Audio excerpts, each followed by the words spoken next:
Welcome to this presentation on retirement income, building an investment roadmap for your retirement and avoiding the 5 retirement pitfalls. Hi, I'm Jim Koch, the founder and principal of Koch Capital. Before we get started, please read through these important disclosures.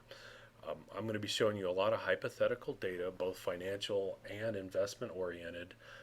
Please do not consider any of this recommendations to buy or sell any type of security, and understand that this is all for educational purposes.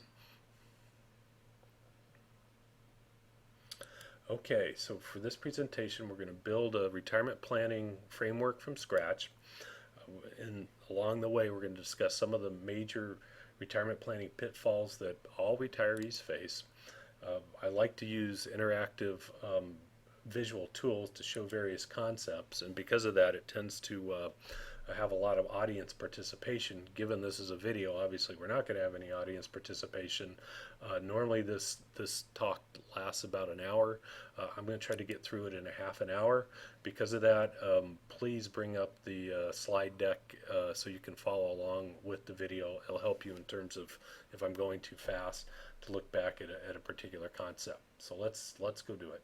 So in the beginning, we had globs of various assets. Most people have IRAs and bank accounts. They're working for a company. They have various types of 401ks, maybe other assets.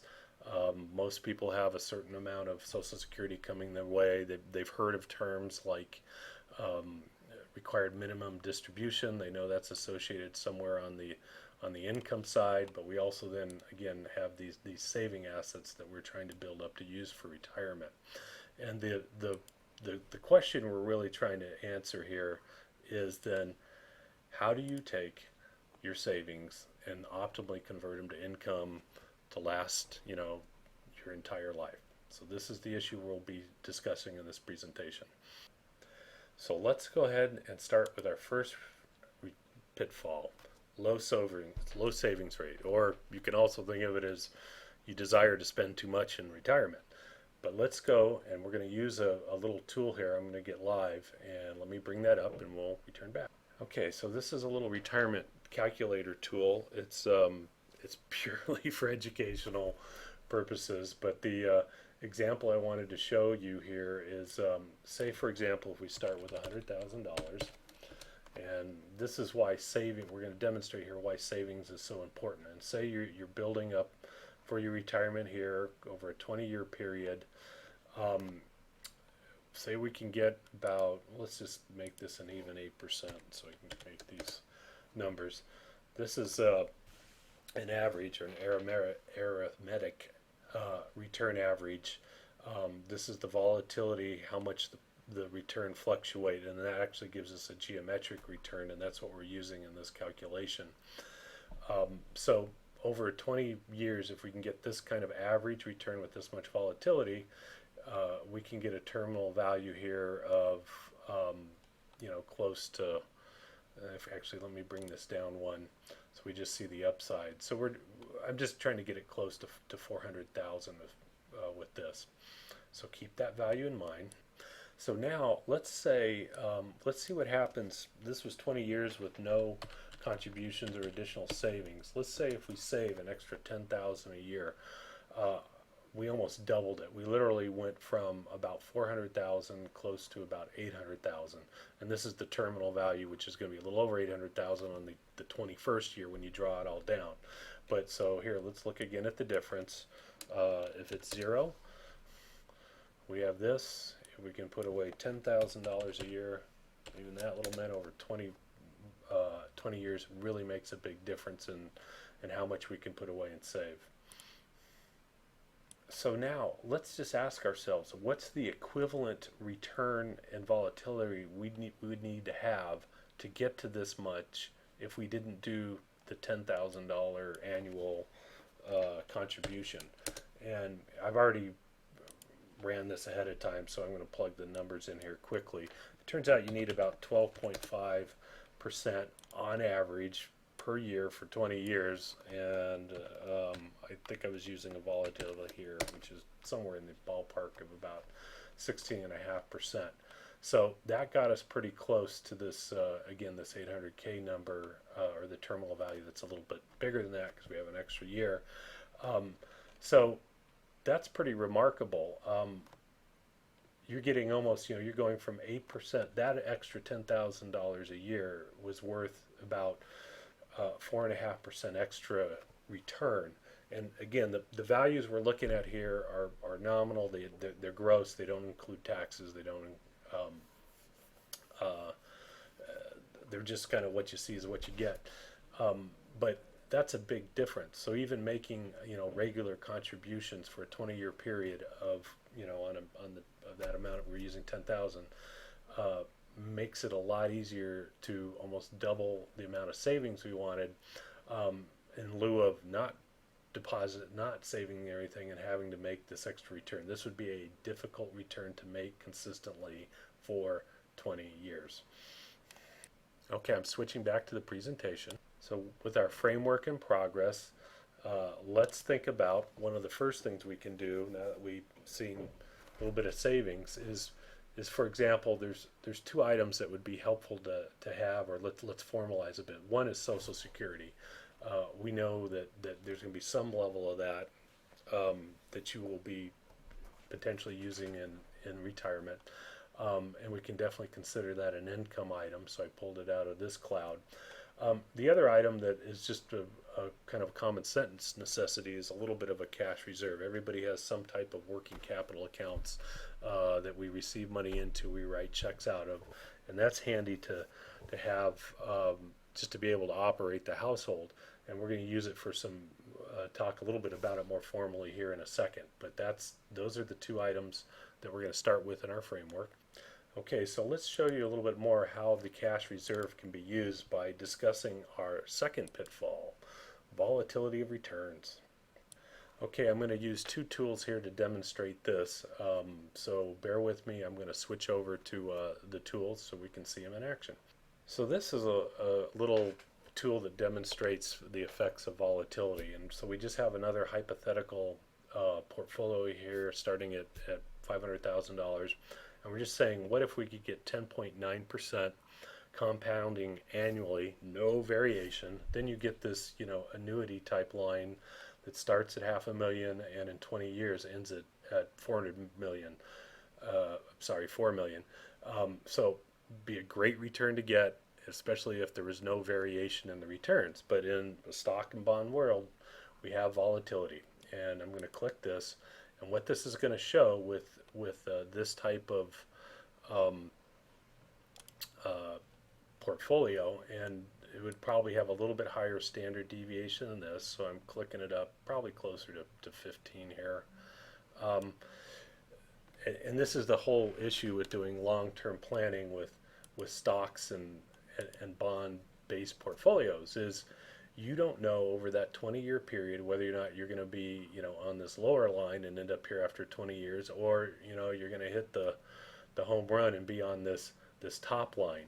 And that's why it makes it so hard to do long-term planning, especially for retirement with these types of assets. But nonetheless, this is the world we have to live in. So we need to find ways to mitigate the volatility and do better planning and still get the wonderful benefits of the some of the growth and inflation protection that's available in the equity market. So, and if you think this level of volatility was a problem when you were accumulating assets, wait till you're on the other end of it and you're starting to decumulate. You're starting to do withdrawals from your portfolio. This is where this type of variability can really hurt you. And this is what we call sequence of return risk.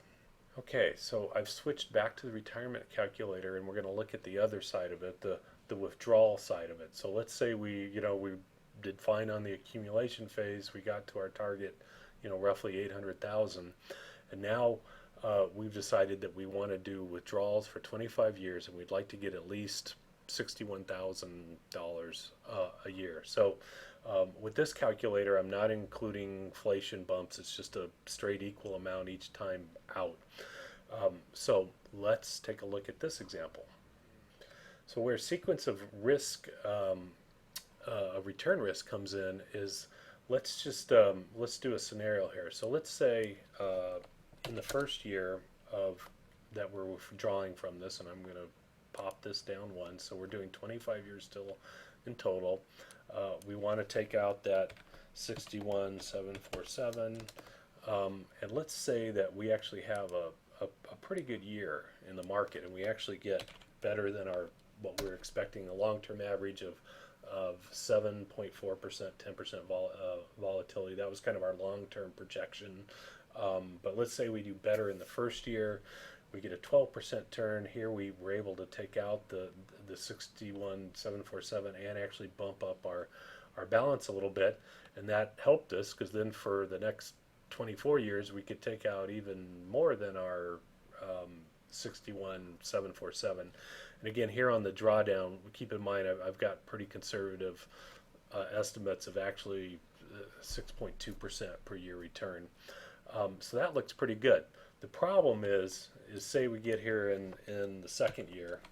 Let me just do another additional year. I'm going to drop this down by one, so we still have our 25. We still want to take out the 61,747, and we have a really bad year. So let's say we have a negative 20% decline in the stock market. So this is why it's very difficult when you're taking distributions purely from assets like stocks and bonds that fluctuate in price, because the sequence of how you take them out and how they're doing really affects your sustainability to keep doing withdrawals at a certain amount. So this little scenario here knocked us down. We're below the 61,747 that we want to take for the remainder of the 24 years. So this is the problem, is if you have a bad year early on in retirement and you have to take the withdrawal from those portfolios that are already down. So one of your options to fix this is, maybe you really want to get at least the 61,000 per year. Okay, I'm going to work another 3 years. I'm going to bring, again, this down to 20. So again, we have a total of 25 years.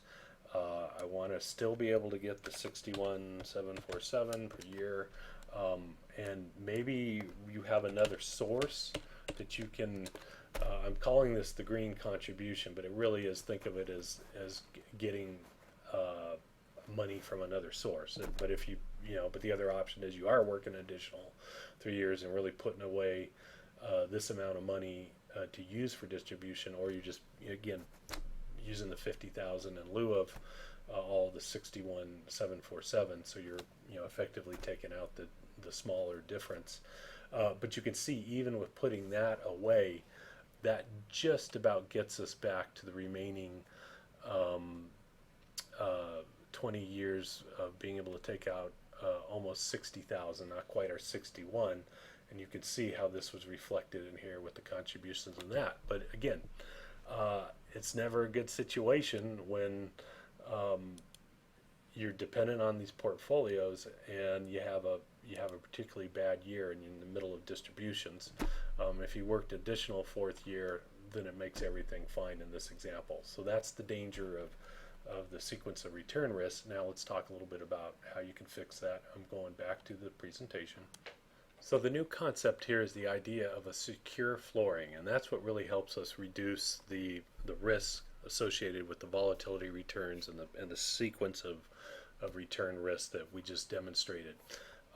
This is actually a concept that I first heard espoused from the Retirement Income Industry Association, RIA, and if you go through their particular website and training, they'll talk a lot about this idea of an upside and a floor. And it's pretty straightforward in that the decision you're trying, or the trade-off that you're trying to make, is whether or not to take some of your growth assets here and commit them to a safe, dependable income stream early on. And those usually could be things like annuities or individual bond ladders and stuff, where to help complement your Social Security. That way you require less to take out of your portfolio when you're doing the withdrawals. At the same time, our old friend, the cash reserve, if you want to say bucket, is a good place where if you're keeping, say, 3 months, 6 months, 9 months of liquid cash, you, you know, you can also deplete some of that at the time in a bad market. Because again, what you're trying to avoid is taking distributions from growth oriented assets at a time when the market's down, because you want to give them time to recover and have as much balance available to recover with. So that's where again this idea of a flooring with both the cash reserve and some assets already committed to what we call a secure floor in one of these types of investment vehicles. Okay, moving on in our framework. So let's say we have our flooring in place. One of the next things we want to think about is, or at least this is our terminology at Koch Capital, and this is how we do it. We want to think about the issue of longevity. The idea of the possibility if you live longer than you plan for and you don't want to outlive your assets, then it's helpful to have another investment bucket that is something that you're not going to touch till the very end of time. It's something you're going to leave alone, let grow. It's going to be invested primarily in assets, probably equities that we know grow over time and would potentially do pretty well in an inflationary environment. So let's talk a little bit about that in a second, but first I want to go over our next pitfall: inflation. So with inflation, one of the biggest issues to deal with is it's not all created equal. A lot of your living expenses and stuff, may follow the CPI, but it may not, and especially something like medical costs, which tends to run higher than the normal rate of inflation, and then higher education is out of control. So that's one of the issues is the inflation's not all the same, and you can see how some of the different components. This is the cumulative inflation since 2000, and if you divide these by 13, you'll get roughly the numbers that I'm dealing with. Energy was pretty high, but may not be that high going forward. But medical care and college tuitions are ones that are stand out as kind of the outlier high ones. And there's another problem with that type of inflation. They're not evenly distributed in that when they hit you are not at a nice hypothetical 5.5% medical cost per year for medical in particular. And this is a little chart that I use when we're showing in the various stages of retirement when what some of the some of the expense costs can be, and how to figure out how they're going to grow due to inflation. So this is where we say like mandatory expenses, food, shelter, all that stuff kind of grows more or less with CPI, but it's the medical that's kind of the really tough one to plan for, because most of that inflation occurs toward the end of life. So you get that big jump. We call it the bite jump. And there's other expenses that actually deflate, so to speak, over time. Things like your discretionary expenses in retirement, you tend to do more of those early on in retirement, and then they go off. So this is why the main point here is as you think about dealing with inflation, it's really important to do that around an expense budget of what you think you're going to be needing in retirement. And we've got various tools and stuff to figure it out. But it's a tricky issue to deal with. You just want to make sure that if you're using volatile assets, risky assets, ones that fluctuate in price, like a portfolio of stocks and bonds, you want ones that can at least keep up with inflation to help fund some of this stuff. So, okay, I'm going to switch back, go back to the presentation. And one of the strategies, especially for this objective of longevity coverage, is to make inflation your friend. And one of the ways you can do that is invest in assets that traditionally have been done well in inflationary environments. And I've listed some of them here. It's not an endorsement to invest in any of these. I'm just saying that there are options to target to make sure that you have in a portfolio that's going to do well in an inflationary environment. So, okay, with our retirement planning framework, we, have either some assets already contributed to a flooring, or we have an idea of what we want to put there. We may want to defer that decision a little bit down the road. We have a formal cash reserve that we want to fund. We have an idea that we do want to save some for this longevity. And so the next thing we want to kind of think about is then what's ever remaining in our main investable assets, how to target it for growth. And this is what we call kind of planning for the upside. So let's talk a little bit more about that. But first, let's look at our next retirement planning pitfall: high fees and transparency. And for that, I'm going to use another tool. So I'm going to switch over to for this demonstration. Okay, this is what I call our portfolio cost analyzer. It's another visual tool. You can think of it as kind of a two-part application. This top half is again having another hypothetical portfolio starting at 500,000, and then running equivalent of kind of a very simulation of over a 20-year period. So let's say, for example, let's find one we like. Let's take this one. It's not all a straight line because we have some standard deviation. And then if I freeze this, I'm going to push this button. The bottom part of this application becomes active, and these gauges are active. And so when we think about fees from a portfolio, there's basically three types. There's advisor fees if you're getting consulting help or have hired an advisor, and those can vary a lot. So let's say you have a full service advisor, he's going to charge you about 1%. Then if you're using a lot of individual stocks or low cost ETFs, hopefully you're down in this where. If you're using some more expensive hedge funds and some active management funds and stuff, it can get up this way. Let's just put it somewhere close to 2. And then depending on whether or not you're more passively oriented or doing a lot of active trading, there's definitely going to be some costs with the commissions and stuff when you trade. Also, there's some bid-ask spreads and stuff. I'm just, again, this is for demonstration, so I can't capture it real accurately. But the point here is if this is your setup, and this isn't that uncommon, I've seen this. Your all-in cost annually is about 3.45%. So let's just round it to 3.5%. So if you're making 10%, right off the bat, you're losing 3.5% of it to fees, and you can see the actual fee amounts.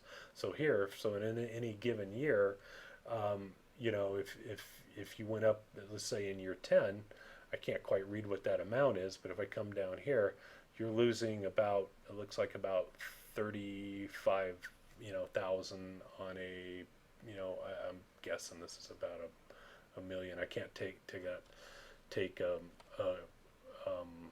I can't read that precisely, but this is the fee drag that gets you every time. And so the calculation I did over here for just fun, I said, what if you could take that fee rate and get a 5% return on it and compound it for 20 years? And this is I referred to as an opportunity cost, to see that this adds up to a pretty substantial amount. So obviously on all these, I'm just clicking to bring it down. You want to try to get these down as much as you can, and you can see what happens. You do the more you save here on cost, the more you can get for your to bring home to you. Okay, I'm going to switch back to the presentation. So now at this point, we're really going to start diving deeper into basically what your risk capacity is, as well as your risk tolerance. How comfortable are you being in risky assets to achieve capital growth in lieu of committing some of those assets to secure flooring where we know the income is going to be provided? And a lot of that is driven by personal preference. A lot of that's driven by what your asset base is and what you have. But it's something that at the end of the whole process we work through very carefully and try to find out the mix for you, and it's different for everybody. And we're going to talk more about that in a second, but let's quickly go over kind of our last retirement planning pitfall that's kind of fun. We haven't talked about taxes yet. Um, this is a great chart from Rick Edelman. I pulled it out of one of his books, and it, it brings it right home. So here on the horizontal, you have an inflation rate, and then on the vertical here is kind of your all-in effective tax rate. So this just combines everything, your federal, your state, your local, let's say property tax and everything. And so if you live in a, you know, an expensive state where your effective rate is getting up there to say, you know, 40%, then this is pretty remarkable. You need to make at least 5% from your portfolio, you know, before you get any type of real return. I mean, that is, you need to get that to get above the 3% inflation and get an after-tax return with that type of effective tax rate. And then, so on top of that, remember the you know, 2.5%, or let's say I said 3.5% if you had a real expensive advisor and a lot of expensive funds. So add that 3.5 to the 5% here, and that's you know, your hurdle rate's now 8.5% after tax real return. I mean, you have to get a portfolio that clears 8.5% given all those assumptions before you get any real take-home pay for you. That's a tough hurdle to do year in and year out. But the nice thing about taxes is that is actually something you can do something about. You can do a lot of planning around taxes, and that's going to kind of bring us here to the final picture. This is our little map all filled out. It's pretty busy here, but let's just start here on the left. So again, if we kind of think of the vertical here in terms of our savings and you know, years until you're going to use it, and on the horizontal, the years to use our income, and that's kind of the differentiator between our flooring and our upside. And then funds flow, you know, down and make it down into our flooring to use for actual withdrawals. And these are our main buckets, and you can really think of here in the middle is kind of the bulk of the investable, you know, assets in it. And I've got kind of two distinct buckets here, but it's really just, if you want to think of it in the most simple sense, it's really how much are we going to combine of stocks and bonds to keep in your investable portfolio after we figure out how much flooring you need and how much, you know, you're going to keep in a cash reserve and how much are you going to dedicate here for longevity coverage. But getting back to the asset location, this is where you can do a lot of good planning around, you know, as simple as keeping your individual stocks and stuff in your taxable accounts, to using, you know, more of your bond income and your IRA accounts.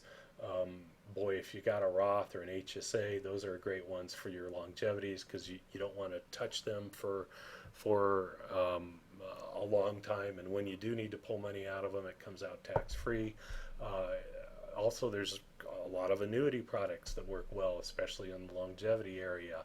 So what we're just kind of to map out here again is the level of risk that's going to be appropriate for some of these investment objectives. Give you an idea of sometimes the amount of percent in stocks, you know, the planning horizon, some account examples where some of this stuff lives, and then some of the, you know, roughly, and it's just rough, you know, the kind of the pre-retirement and post-retirement allocations of what some of this would look like.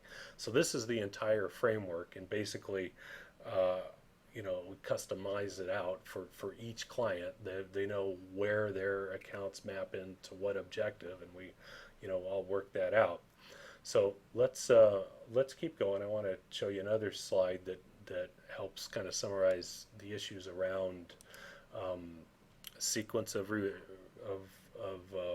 return risk and inflation. This particular planner, Jim Otar, I thought did a very interesting analysis where he looked at the determinants of portfolio growth. And what he said is he said, how do each of these particular determinants contribute to the growth given these particular withdrawal rates? So you can think of a zero withdrawal rate as kind of the accumulation phase. You're not taking anything out, you're just accumulating, and then maybe you start withdrawing in retirement. And as your portfolio starts getting depleted later in your retirement, that withdrawal rate also, starts going up.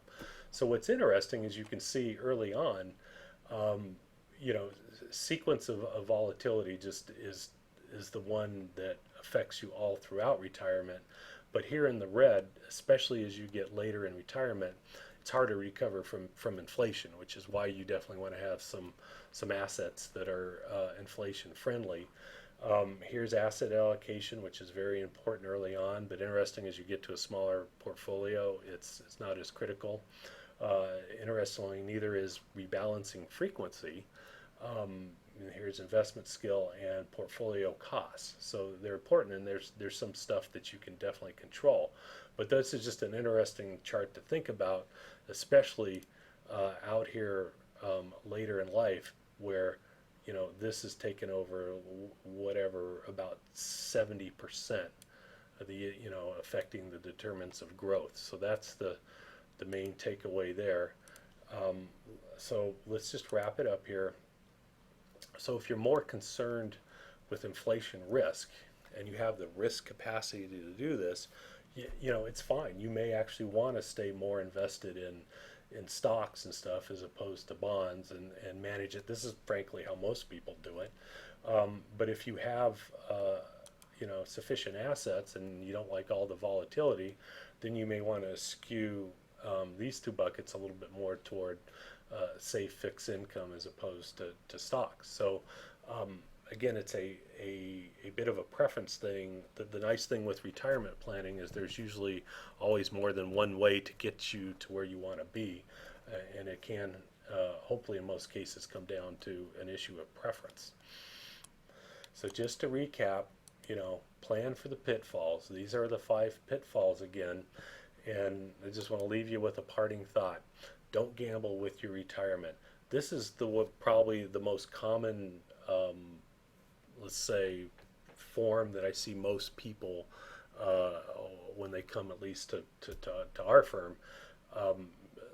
They've got a couple of 401ks and stuff. They're invested aggressively, pretty much all stock, which is fine. They know they have some Social Security. They may have a little life insurance, but they haven't really dealt with how do I protect myself against sequence of return risk? How do I protect myself against longevity?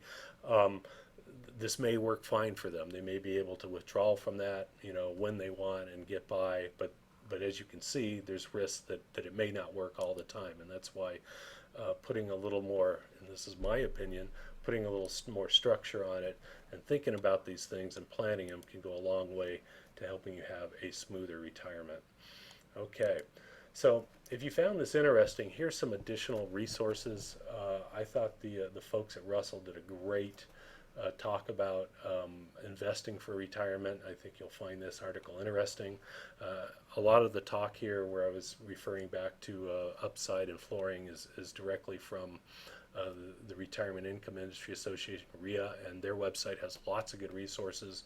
And then if you want to go even bigger, seeing the whole planning for retirement, I did a second video on the household balance sheet, and the one number that comes out of this is the idea of the funded ratio, whether or not you truly do have enough assets to cover your liabilities, and I would recommend that too.